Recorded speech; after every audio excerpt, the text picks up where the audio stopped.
मैंने मलिक रियाज साहब से 1.5 अरब रुपए लिए हैं। मैंने प्लान बना लिया, मैंने कहा भाजी इसके बाद घर वर नहीं रहना हमने, इसके बाद हमारे घर के पोर्च में जहाज खड़ा होना। What is your information in current political scenario? हमारा विजन क्या है? मेरा सीएम तेरा सीएम, मेरा पीएम तेरा पीएम, मेरा चीफ तेरा चीफ, मेरा जज तेरा जज। कॉमेडियन ना बनते, क्या शौक था?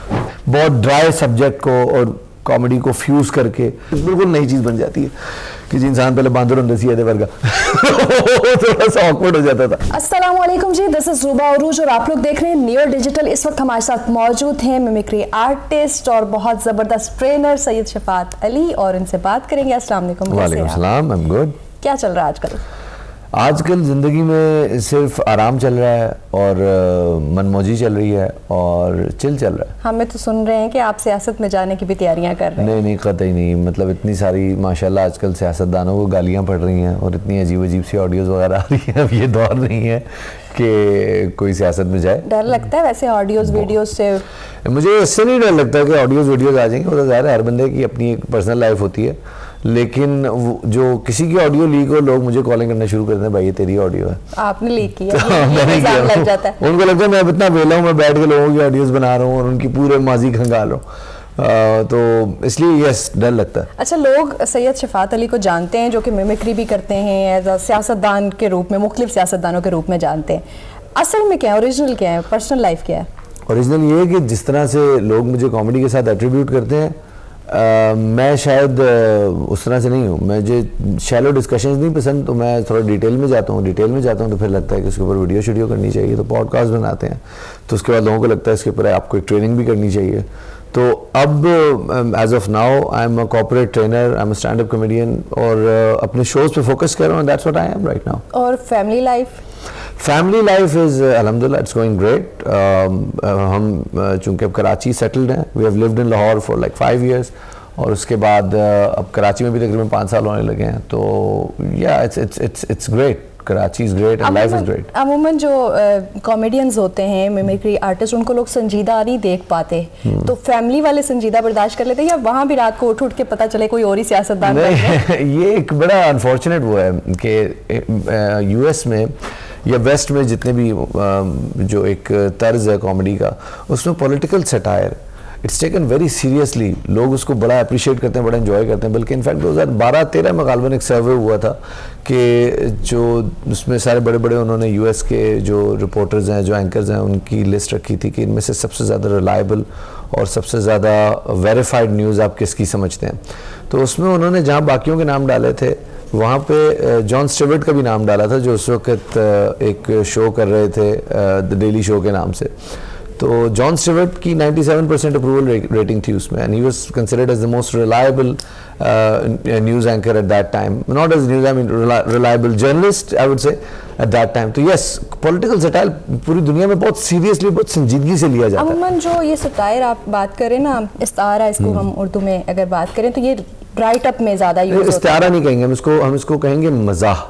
ये जो है वो कहकहा नहीं है, ये ठट्ठा नहीं है, ये जुगत नहीं है, ये मज़ा है। तो उसमें थोड़ा सा इंफॉर्मेशन भी चली जाती है। Yes, it has to be you know on the basis of some ground reality, जिसको आप 2 एंगल्स में देख सकें। So what is your information in current political scenario? Current political scenario में मुझे एक शिकवा है अपने तमाम सियासतदानों से और अपने तमाम मुकन्नना से और ताकतवर हलकों से, और वो ये है कि पॉलिटिकल इंस्टेबिलिटी दुनिया के बहुत सारे ममालिक में है। जापान में एक ज़माने में, जब मेरे ख्याल में शायद हम अपनी गोल्डन जुबली सेलिब्रेट कर रहे थे, तो जापान के हवाले से खबर आई थी कि उनके पास वर्ल्ड वॉर 2 से लेके तब तक कोई 40 के करीब प्राइम मिनिस्टर्स आज जा चुके हैं, क्योंकि हर 1 साल 1.5 साल बाद को प्राइम मिनिस्टर तब्दील हो चुका होता था। लेकिन जापान की माशी तरक्की वहीं थी, उनकी इंडस्ट्रियल ग्रोथ वहीं थी। हम यहाँ पे सब मुनाफिक हैं, लेकिन हर बंदा किसी एक पार्टी को इसलिए सपोर्ट कर रहा होता है कि वो सिविलियन सुप्रीमेसी की बात कर रही होती है। तो वो सिविलियन सुप्रीमेसी हमें भी पता है, आपको भी पता है कि हर पार्टी एक रास्ते को यूज़ करती है और उस रास्ते में सारी सुप्रीमेसी होती है सिवाय सिविलियन के। तो वो भी एक वो है। और फिर दूसरा, आप साउथ कोरिया की मिसाल लें, उनकी पार्लियामेंट में जो झगड़े मार कुटाई होती है सारी दुनिया देखती है। बहुत सारे दीगर ममालिक हैं जहाँ पर पॉलिटिकल इंस्टेबिलिटी एक रियलिटी होती है, बट येट वो लोग अपने विजन पे कॉम्प्रोमाइज़ नहीं करते। अनफॉर्चुनेटली हमारी कौम के पास सबसे बड़ा मसला ये है कि हमारी सारी मुकन्ना, हमारे सारे ताकतवर हल्के इस कौम को आज तक कोई विजन नहीं दे पाए। हमारा विजन क्या है? मेरा सीएम तेरा सीएम, मेरा पीएम तेरा पीएम, मेरा चीफ तेरा चीफ, मेरा जज तेरा जज। इससे ज़्यादा हम सोच नहीं पाते। और मैं चाहता हूँ कि थ्रू कॉमेडी, थ्रू सैटायर ये चीज़ लोगों को थोड़ा सा इदराक दिया जा सके कि सारे सियासतदान एक ही जैसे होते हैं, सारे ताकतवर हल्के एक ही जैसे होते हैं, एक ही सोच लेके आते हैं, चाहे बजाय वो जितने भी प्रो डेमोक्रेसी एंटी डेमोक्रेसी हो, उनका तरीकाकार एक ही होता है। तो विजन दे, उसके बाद अब यह सोच लें आज पाकिस्तान 75 साल में यहाँ पे है, अगले 25 साल 100 साल में हमने पाकिस्तान की आईटी इंडस्ट्री को $100 बिलियन पे लेके जाना है, और फिर सब तय कर लें कि इसके ऊपर कोई सियासत नहीं होगी, इन लोगों के मामलात को सबसे ज़्यादा प्रायोरिटी रखी जाएगी। एक मेरी सोच है।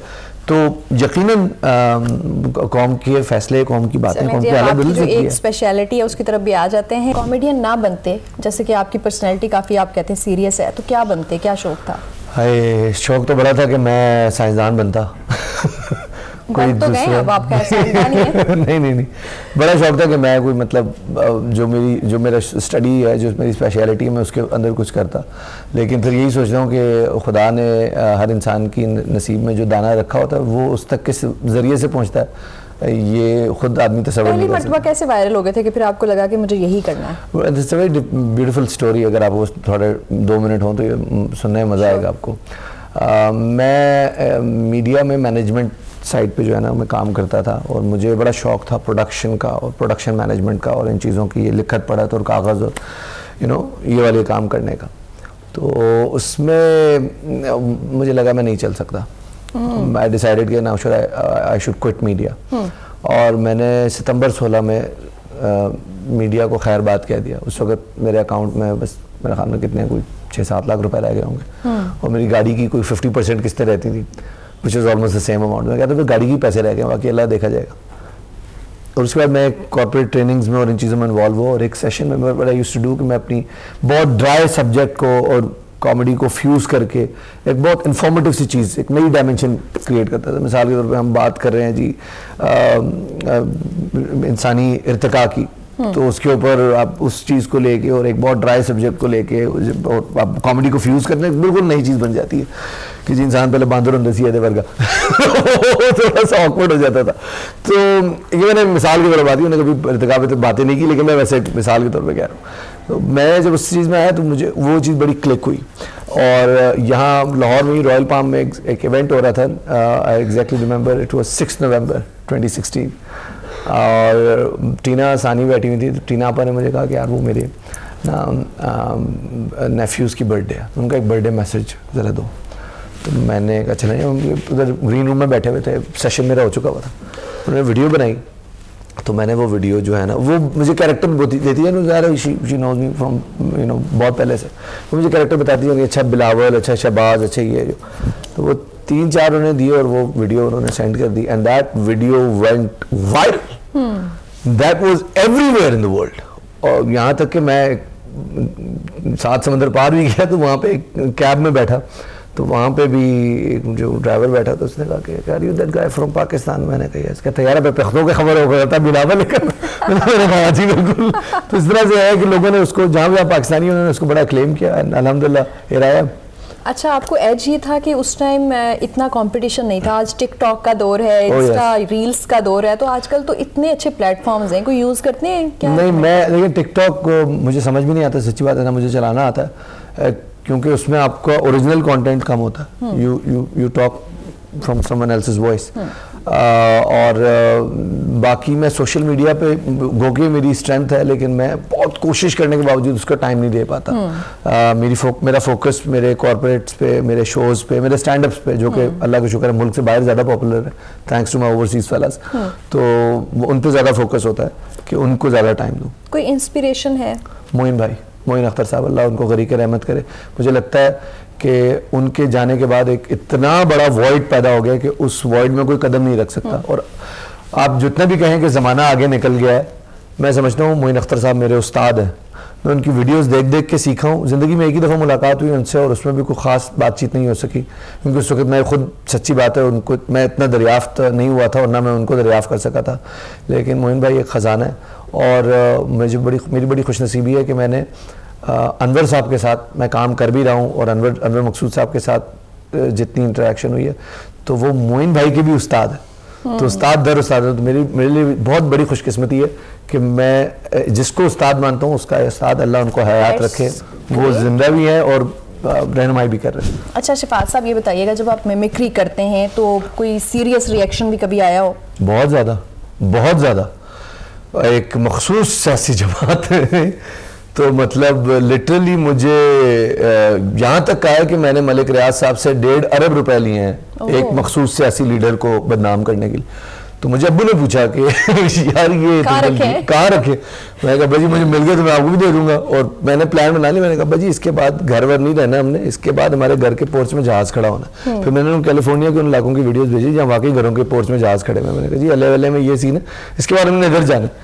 तो इसके अलावा जो फेसबुक और ट्विटर पे ट्रोलिंग है और वो गालियों का और फिर वो तस्वीरें मॉर्फ करके स्प्रेड करने का, वो एक अलग सिलसिला है।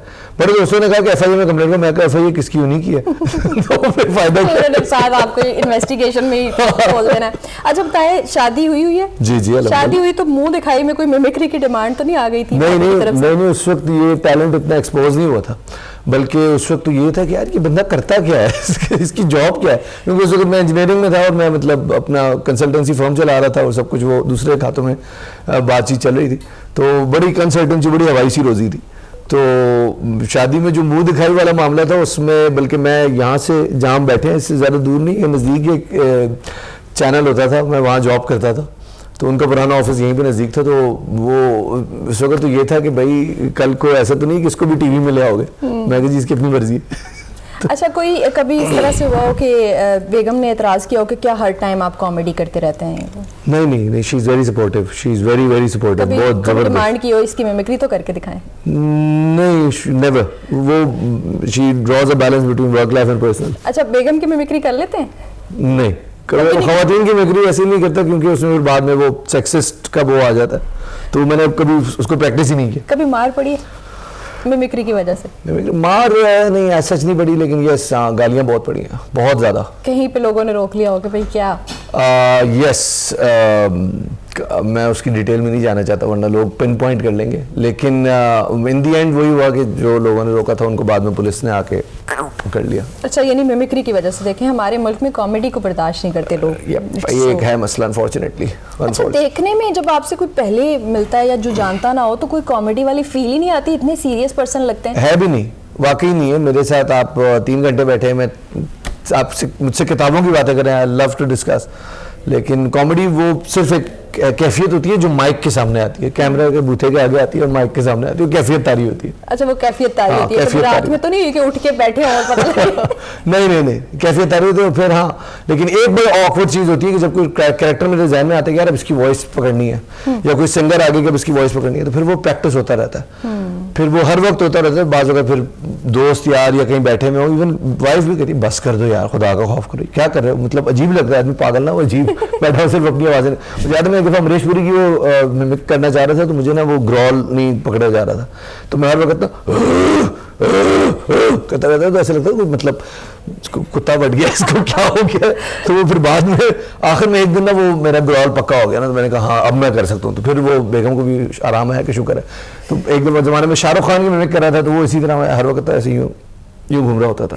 तो बेगम क्या करे, मैं कहा रिएक्शन पक्का कर रहा हूँ वो कल को स्टेज पे करना होगा तो फिर पकड़ा जाएगा। कहीं पे अब ऐसा तो नहीं होता कि वो प्रैक्टिस करते करते अपने ओरिजिनल रिएक्शंस के बजाय आप किसी का रिएक्शन दे रहे हो? ये एक्टिंग में बहुत प्रॉब्लम था। जब मैं ड्रामा कर रहा था तो ड्रामे के दौरान अक्सर मैं शूट जो है ना वो सीन करवा के रीटेक मतलब अपना जो है ना जो खुद देखता था, तो वो कहते थे यार ये रिएक्शन बहुत आला है। मैं उसे कहा नहीं यार, डायरेक्टर कहता था अली हसन को कि यार ये इसमें शाहरुख खान आ रहा है, ये मैं शाहरुख की मिमिक करूं, सो इसको काटो, दोबारा से रीटेक करो and then we will do it in my original way. यानी प्रैक्टिस करने की वजह से आप पे तारी हो जाता है। That's great, thank you so much. और लास्ट मैसेज आपका कोई फेवरेट? लास्ट मैसेज मेरे लिए यही है कि तमाम नौजवानों से दरख्वास्त है कि अपने वक्त को ज़ाया मत करें, स्किल्स डेवलप करें और सियासत में वक्त बर्बाद मत करें।